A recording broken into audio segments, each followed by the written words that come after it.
Hello, everyone. Just before I get going here, I would like to, like the rest of the motorsports community is doing right now, express my sincerest condolences to the family and friends of Antoine Hubert, who was killed Saturday evening in a Formula 2 accident. Absolutely horrible situation. Something that is becoming less prevalent, thankfully, in motorsports, death and that element. But unfortunately, we get reminders that it is still very much present. And in fact, we had two reminders this week as well. I would be remiss if I didn't mention the loss of Jesse Combs in a land speed record attempt. So not a great week, losing two racers in such a short amount of time. But again, I'd like everyone to keep their friends and family in your thoughts going forward.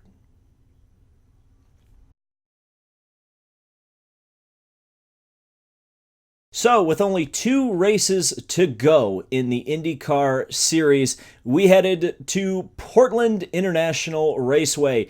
And this was one of the best races of last year, and unfortunately, it didn't hold up this year for a variety of reasons we'll get to. The weekend started out quite interestingly because Colton Herta kind of has continued this incredible run he's had on the road courses. He's been so damn fast right out of the box. This was no exception. Pretty much dominated the practice sessions, went out in qualifying, got all the way up into the Fast Six, and damn near put the car on the pole with the black tires. Got to do a bonsai run on the Reds and got the pole position, his second of the year, along with Road America, which he accomplished earlier this season.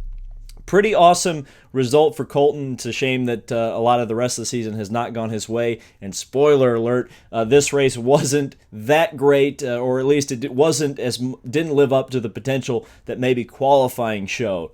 So let's talk about the start of this race because it's going to be pretty controversial, I imagine, because of what happened. So we got the start. Colton led away from Scott Dixon and Will Power on the start, but the big problem in the back with Graham Rahal playing the bowler and Zach Veach was playing the bowling pin. But damn near half the field got taken out there, and Joseph Newgarden, who qualified poorly, was out in the first round of qualifications, was very nearly caught up in an accident. This is so similar to what happened last year in the traditional Portland pileup, and we had Joseph just somehow miraculously miss it, just like Dixon miraculously escaped without damage last year. But it was unfortunate because we saw the entire Schmidt-Peterson Motorsports team taken out, the entire Rahal team taken out of contention, drivers who were having great weekends like Zach Veach taken out early, and somehow Spencer Pigot, despite being one of the drivers that got center punched,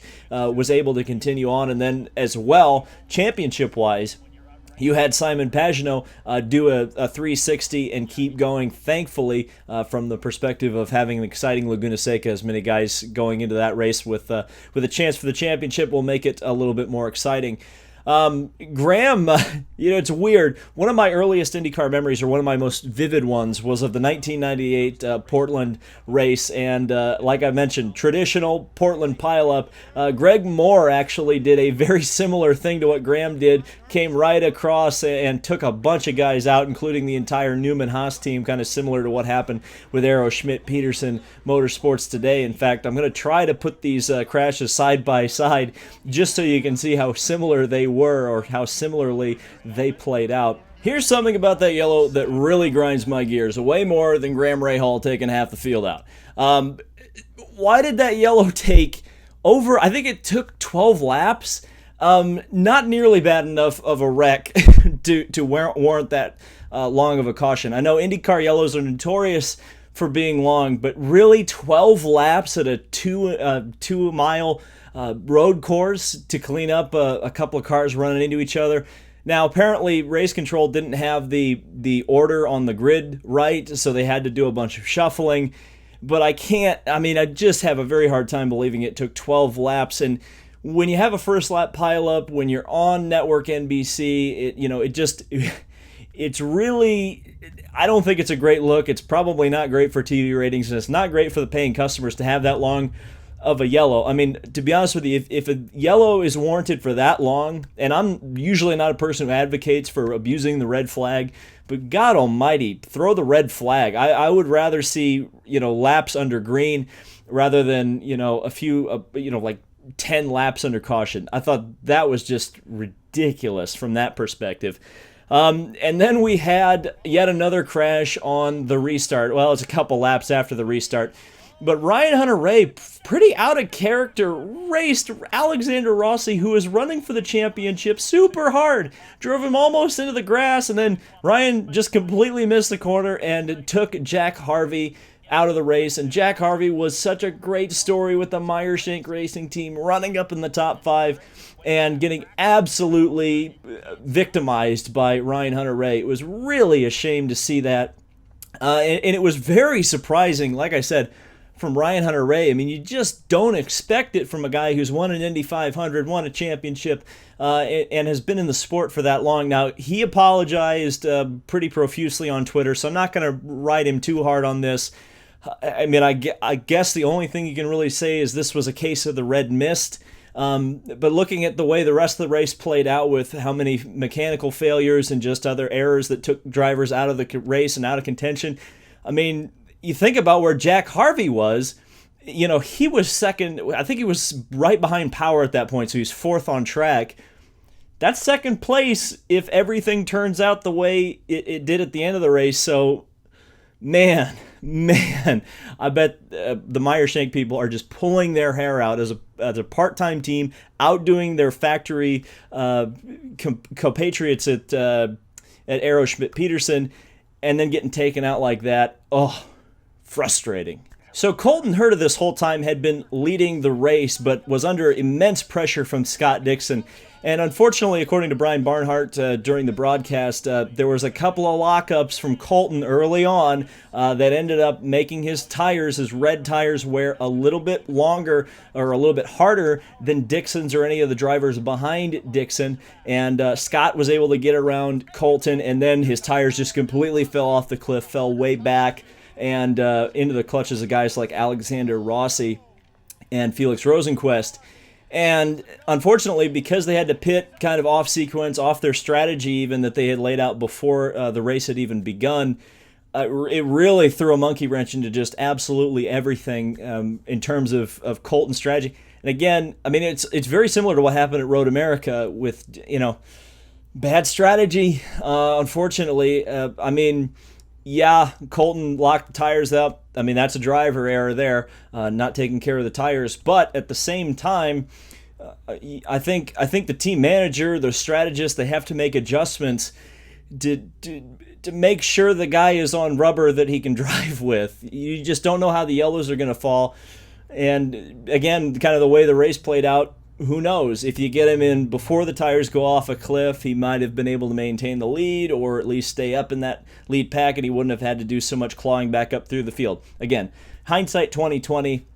But a lot of the strategy that team made today made me scratch my head, except for a couple of strategy moves that I think were made intentionally to keep Rossi ahead of him in terms of a championship fight.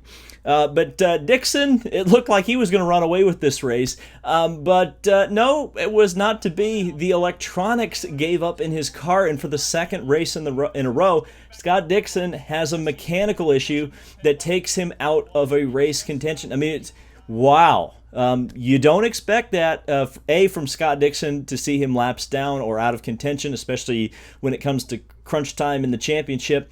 And you certainly don't expect it 2 races in a row.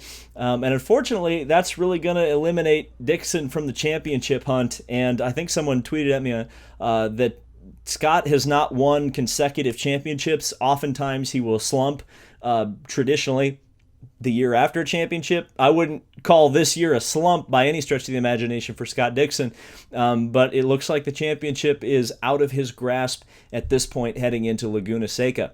So this handed the race to Will Power. And once again, kind of like the theme of the race with Dixon, Will Power just absolutely looked dominant towards the end of this race. I mean, there's not much else to say.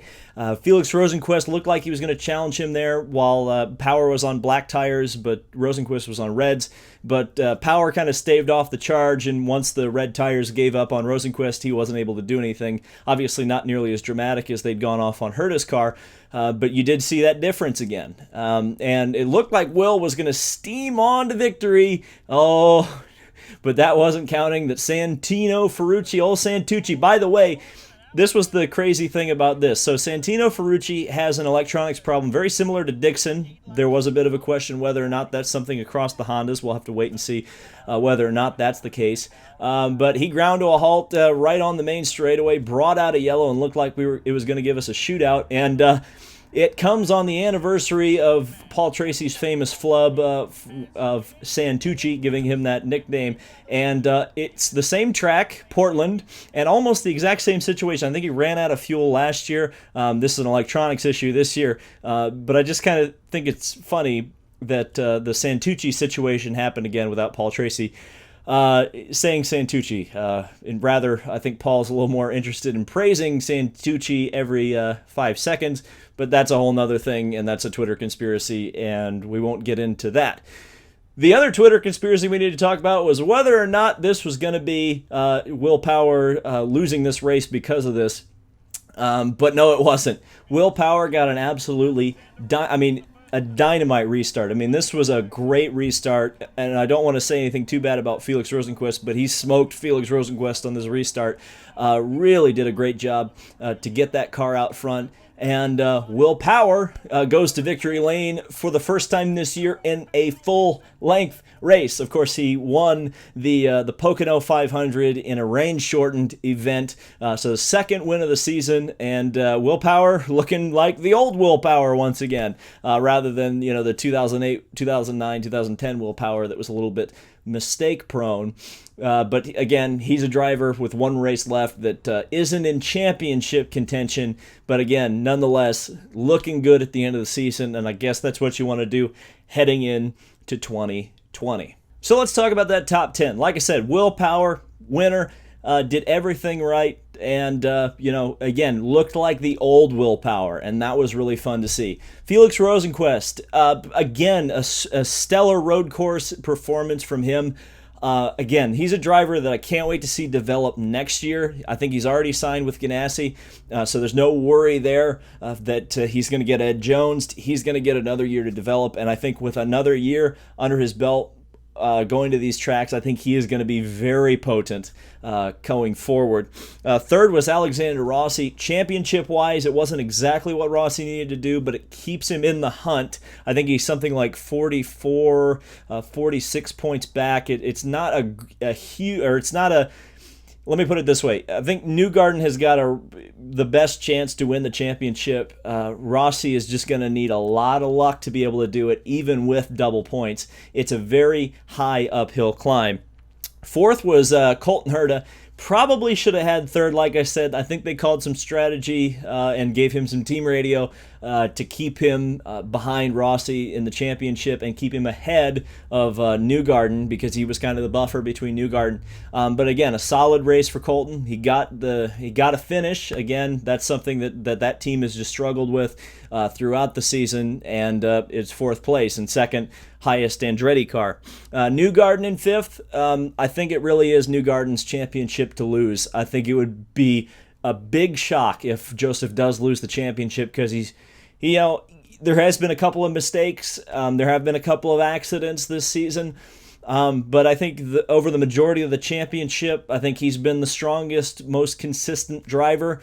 I think he's a deserving champion if that does indeed happen, and I think that is the increasing likelihood at this point. I think Joseph's going to get a second championship, but again, we'll have to wait and see. Sixth place, Spencer Pigot. A lot of the talk on NBC was that he's not safe for a ride next year. I find that a bit surprising. I don't know who Ed Carpenter would look at other than Spencer Pigot to put in that car full-time next year, but I think the way Pigot has been driving in the last few, 3 or 4 races, I think you have to keep him in that seat for at least one more more year because it looks like he's really starting to gel with that team, and they're getting closer to kind of getting back to that old Ed Carpenter racing that was a true menace to the Penske's and Ganassis across all the tracks. Simon Pagenaud in 7th. It wasn't a great day for Simon Pagenaud. It could have been a lot worse with the first turn spin. He's got, again, a mathematical chance. I think he's very close to Rossi, around 44 points out of the championship lead. He's going to need a lot of help from Newgarden. He's going to need a mistake or somebody taking him out at Laguna Seca. But, again, Simon's driven, easy for me to say, very well this year, and we're just going to have to see how that all plays out. Matheus Leist in 8th. Wow.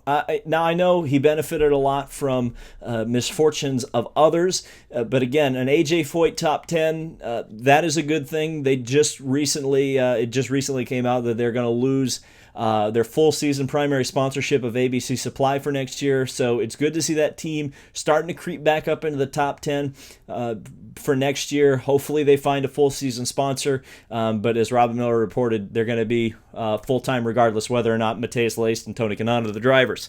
Sebastian Bourdais in 9th. Bourdais had an okay day. He was running very fast, but had some issues in the pits, and he was caught up in that first lap schmozzle, as Bob Varsha would say, and just really wasn't much of a factor today. He took the lead a couple of times on fuel strategy, but it wasn't a race-winning performance. And rounding out the top 10, Charlie Kimball. There were only 10 cars on the lead lap of this race. Kimball was the last car on the lead lap, but that's all that counts. He got a top 10. Again, I think Kimball's driving pretty well this year, all things considered.